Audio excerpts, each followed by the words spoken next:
Olá, meus queridos historiadores, tudo bem? Salve, salve, queridos estudantes de História. Aqui é o professor Gilson. Espero que você esteja muito bem. Venho aqui mais uma vez para estudar um tema da história com você, fazer um resumo, uma revisão. Seja muito bem-vindo, a sua companhia vai ser ótima. Hoje nós vamos falar sobre Revolução Russa e Stalinismo.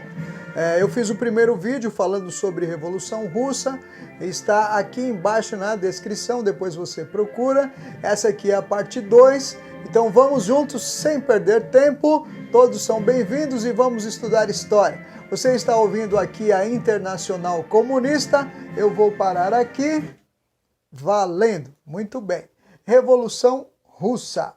Eu preciso começar a falar para vocês sobre os antecedentes da Revolução Russa. Muito bem, a Rússia, nos anos 1900, no começo do século XX, ela era um império russo governado por o czar Nicolau II. A Rússia ela vivia sob uma monarquia absolutista, é a última monarquia absolutista da Europa, é isso mesmo?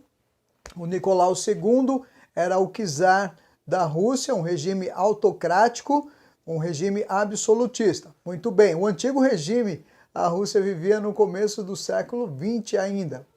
Bom, muito bem, a Rússia tinha 80% da sua população agrária, na região rural. Se considera que a Rússia, no começo do século XX, vivia um sistema semi-feudal, ainda estava naquele movimento de feudalismo. Havia sido iniciada uma industrialização com a ajuda da França, com empréstimo da Inglaterra, principalmente da França, e foi feita então a ferrovia Transsiberiana, Moscou foi industrializada, São Petersburgo foi industrializada. Essas duas são as duas grandes cidades, né, com mais de 1 milhão de habitantes. Muito bem, avançando aqui, no ano de 1905, a Rússia se embrenhou numa guerra contra o Japão, os dois países imperialistas, né? Rússia, Império Russo e Império Japonês, para disputar a região da Coreia e a região da Manchúria. Acontece que a Rússia foi fragorosamente derrotada e o czar ele perdeu bastante prestígio com a população nesse movimento, né? A população muito pobre, muita pobreza, muita gente morrendo de fome no campo, muita gente trabalhando na cidade por salários muito baixos, 12 horas de trabalho por dia por salários muito baixos, então havia um descontentamento muito grande. Esse descontentamento levou a uma tentativa de revolução em 1905. Então em 1905 houve greves, motins, houve movimentos, protestos diversos assim, as mulheres marchavam contra a fome e numa dessas ocasiões, liderados por um padre ortodoxo, a turba, o coletivo, ele se dirigiu ao palácio do czar Nicolau II e foi reprimido violentamente pelas forças armadas, pelo exército, conforme a orientação do czar. E muitas centenas de pessoas foram assassinadas pela violência da repressão, e isso ainda diminuiu um pouco mais a popularidade do czar Nicolau II. Bom, avançando todas essas situações, sobre o contexto. Naquele momento, estava vindo da Alemanha as ideias socialistas do filósofo alemão Karl Marx e o seu parceiro Friedrich Engels. Muito bem. Eles formularam a tese do socialismo científico e eles propunham uma revolução violenta. A palavra revolução ela tem um sentido de um movimento brusco, de uma mudança radical.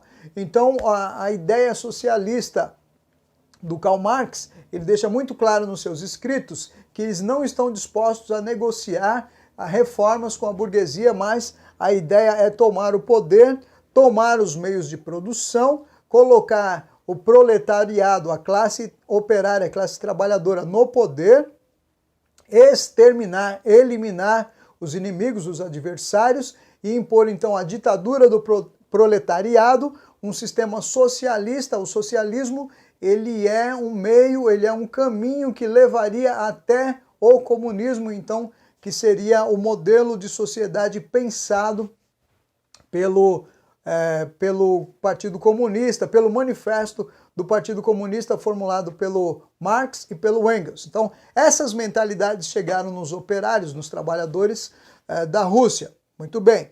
Todo esse contexto de pobreza, descontentamento com o governo, crises e junto a tudo isso, o que aconteceu?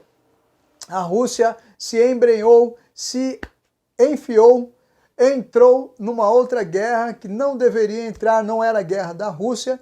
Você já deve ter ouvido falar que houve um atentado na Sérvia contra o arquiduque do Império Austro-Húngaro, o Franz Ferdinand. Bom, com esse atentado, o Império Austro-Húngaro pressionou a Sérvia e acabou declarando guerra contra a Sérvia por motivos políticos, diplomáticos, e a Rússia entrou na guerra ao lado da Sérvia, como se fosse um protetorado da Sérvia.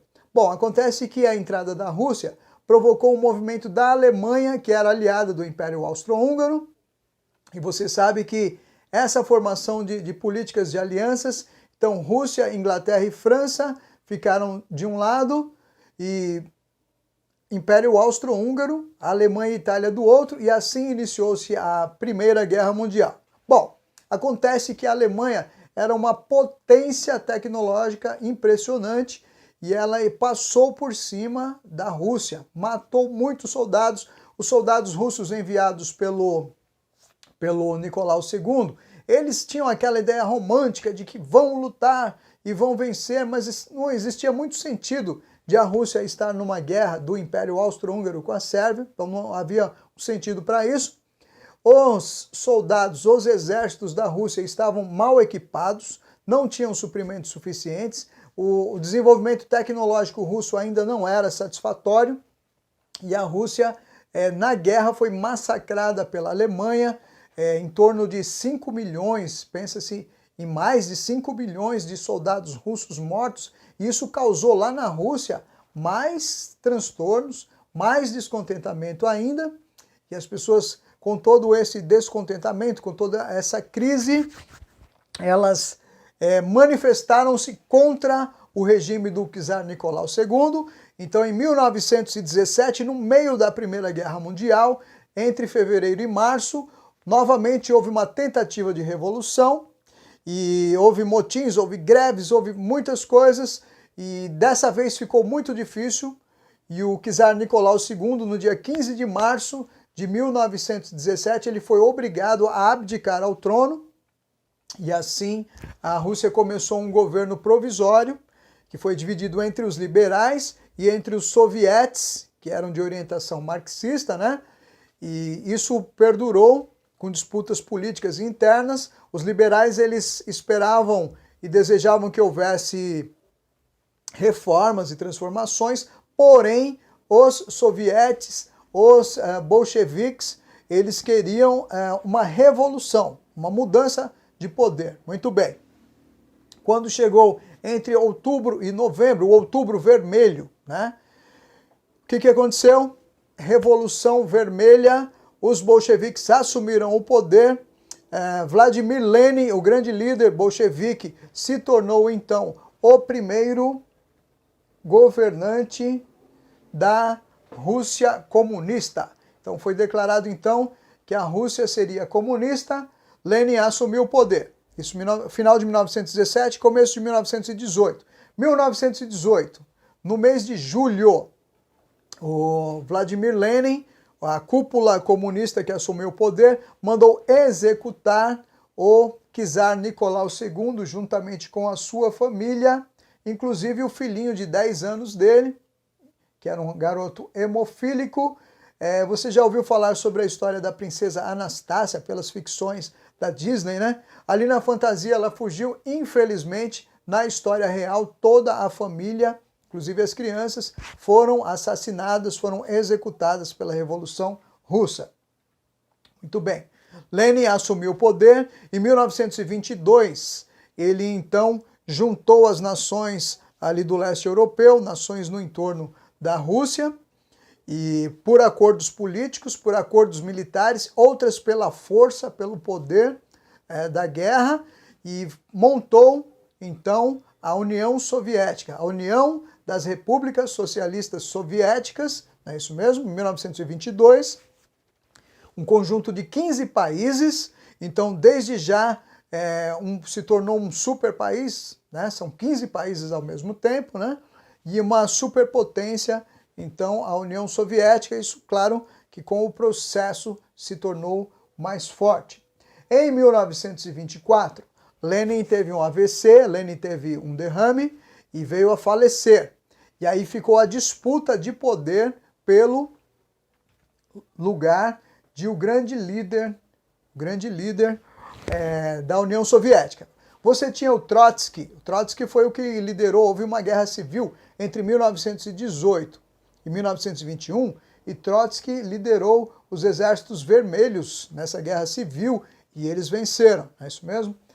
E também havia o Joseph Stalin, que era um secretário do Partido Comunista, uma figura política e convincente, e acabou prevalecendo politicamente o Joseph Stalin, né?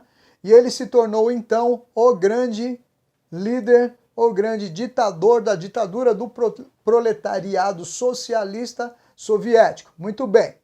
Ele tomou algumas medidas, ele governou desde 1927 até 1953, ele tomou algumas medidas econômicas, ele criou os planos quinquenais, ele impôs sacrifícios muito fortes à população, confiscou terras dos fazendeiros, dos produtores rurais e coletivizou e se apropriou, as terras se tornaram propriedade do Estado, né? O Partido Comunista, nesse momento, é um partido único, os divergentes foram proibidos, então só o partido político, o Partido Comunista, o monopartidarismo. Muito bem, avançando aqui, ó, algumas medidas do Lenin, que eu vou falar com você um pouco mais aqui adiante. Alguns livros contam a história do Stalin, né? Alguns livros contam a história do Joseph Stalin, porque ele se tornou um grande ditador. Aquele é um período da história, o período entre guerras, entre a Primeira Guerra Mundial e a Segunda Guerra Mundial, que é um período também estudado como o período do totalitarismo. E o Stalin se tornou o líder totalitário comunista. Então, juntamente com Adolf Hitler, que era o líder totalitário nazista na Alemanha, Benito Mussolini, o líder totalitário fascista na Itália, Stalin, o líder totalitário comunista da União Soviética, e o imperador japonês, que era um líder totalitário também. Esse é um período de totalitarismo. E o Stalin se tornou, então, se mostrou um ditador cruel e começou a cortar dentro da própria família comunista. Aliás, Stalin foi o líder mundial que mais matou comunistas. Nenhum outro regime desses citados, nem capitalista, conseguiu matar tantos comunistas quanto o próprio ditador comunista Joseph Stalin. Então, alguns livros falam sobre ele. Bom, Stalin lançou uma política de repressão contra divergentes políticos. Ele não aceitava oposições políticas. A maioria dos dirigentes bolcheviques, os camaradas do Stalin que fizeram a Revolução Russa entre 1917 e 1923, foram assassinados, foram banidos. Houve uma coisa chamada Grande Expurgo. Então, entre 1936 e 1940, Stalin matou todos os líderes da Revolução Russa, companheiros dele. Só ele ficou vivo daquele período. Muito bem. Ele mandava os divergentes, aqueles que discordavam politicamente, e criminosos em geral, e oposicionistas, e pessoas indesejadas, ele mandava para campos de concentração. Já havia campos de concentração de trabalhos forçados na Rússia, e Stalin aperfeiçoou esse modelo de campos de concentração, que são chamados de gulags. Muito bem, inclusive alguns historiadores dizem que Hitler se inspirou no modelo de campos de concentração do Stalin para fazer os campos de concentração nazistas na Alemanha num futuro próximo ali, quase paralelo com esse aqui. Muito bem. e ele mandava então os seus adversários, os seus inimigos para o campo de concentração, os gulags. Bom, avançando aqui, outro fato histórico que demonstra o totalitarismo do comunismo soviético daquele período foi uma parte da história ucraniana chamada Holodomor. Holodomor é a junção de duas palavras do ucraniano, holod, que significa fome, e mor, que significa morte. Holodomor, porque Stalin levou toda uma população, uma grande parte dela, a morrer de fome. Ele começou a ordenar o confisco de alimentos, o recolhimento das produções de alimentos da Ucrânia. E os moradores da Ucrânia fechados lá com os exércitos da União Soviética, não deixando ninguém entrar, ninguém sair. Muito bem. Há relatos de que houve uma fome tão grave, tão terrível, que inclusive existem relatos de canibalismo ali na Ucrânia. Muitas pessoas morreram de fome. Então essas cenas que você está acostumado a ver no nazismo, né? Aconteceu primeiro na União Soviética comunista de Joseph Stalin. Calcula-se que tenha morrido em torno de 5 milhões de pessoas de fome, né? E desses, alguns historiadores consideram que isso possa ser o dobro. Então, 5 milhões é um número razoável e conservador. Pode ter sido talvez um pouquinho menos, mas estima-se que possa ter sido inclusive bem mais, né? Muito mais do que isso, a fome imposta pelo ditador comunista Joseph Stalin da União Soviética entre 1932 e 1933. Avançando com vocês, um outro fato histórico que marca o governo de Stalin, além das medidas políticas e administrativas, outro fato marcante é uma coisa chamada Pacto Germano-Soviético. Então, o representante da União Soviética, o Molotov, juntou-se com o representante da Alemanha, o Ribbentrop, e fizeram então um pacto de não agressão caso a União Soviética, caso a Alemanha declarasse guerra contra a Inglaterra, contra a França ou contra qualquer um dos países da Europa democrática. Então haveria um pacto de não agressão e a União Soviética não entraria na guerra. Então esse é o pacto. Muito bem. Você já deve ter ouvido falar que no final da Segunda Guerra Mundial, Hitler, ele traiu esse pacto, atacou a União Soviética, isso se voltou contra ele, porque mais um inimigo grande fez com que ele perdesse a guerra, com que a Alemanha perdesse a guerra. Mas nesse momento, Stalin é aliado de Hitler. Quando começa a Primeira Guerra Mundial, Joseph Stalin da União Soviética é aliado do Adolf Hitler da Alemanha. São aliados, inclusive invadem a Polônia juntos. Claro que Stalin tinha interesse numa parte da Europa, em alguns territórios, e invadiu a Polônia juntos, mas no decorrer da guerra, como eu disse para vocês, lá no final, Hitler traiu o pacto, atacou a União Soviética, só que isso foi contra ele mesmo. Não deu certo. Bom, Stalin morreu no dia 5 de março de 1953, ele teve um ataque cardíaco e uma hemorragia gastrointestinal. Preciso falar antes que, antes de morrer, ele mandou matar o parceiro dele, o Trotsky, o bolchevique que ajudou a fazer a revolução comunista da Rússia, né? E mandou matar lá no México, mandou um espião. Então Stalin, ele era um inimigo cruel, mandou matar o próprio parceiro, porque tinha ideias políticas diferentes. Avançando com você. Muito bem. Muito da história do comunismo no mundo está relatado no livro Negro do Comunismo. Ele é um livro escrito na França por 6 historiadores franceses, alguns deles socialistas, inclusive, e que contam a história das mazelas do comunismo. O comunismo tem algumas ideias sociais interessantes, né? E, porém, econômicas muito criticadas e algumas questões com relação ao autoritarismo, à ditadura que são muito questionáveis. Então nós somos estudiosos de história, nós precisamos estudar, criticar. Isso não é time de futebol, nós não somos torcida do lado de A ou B, nós somos críticos, nós somos historiadores, nós precisamos investigar a história. Isso é um bom livro para ser lido com uma visão crítica. Avançando com vocês. Bom, a decadência do comunismo no mundo, na Europa, ela ficou muito nítida. Por exemplo, em 1989, com a queda do Muro de Berlim. No dia 9 de novembro de 1989, foi derrubado o Muro de Berlim, que separava a Alemanha Oriental da Alemanha Ocidental, né? Então esse é um marco histórico bastante importante, porém o fim do comunismo na União Soviética, a dissolução da União Soviética aconteceu no dia 26 de dezembro de 1991. Então esse regime que durou mais ou menos 70 anos, ele foi à falência, ele não se sustentou economicamente e politicamente. Então Mikhail Gorbachev, em 26 de dezembro de 1991, declarou extinta a União Soviética.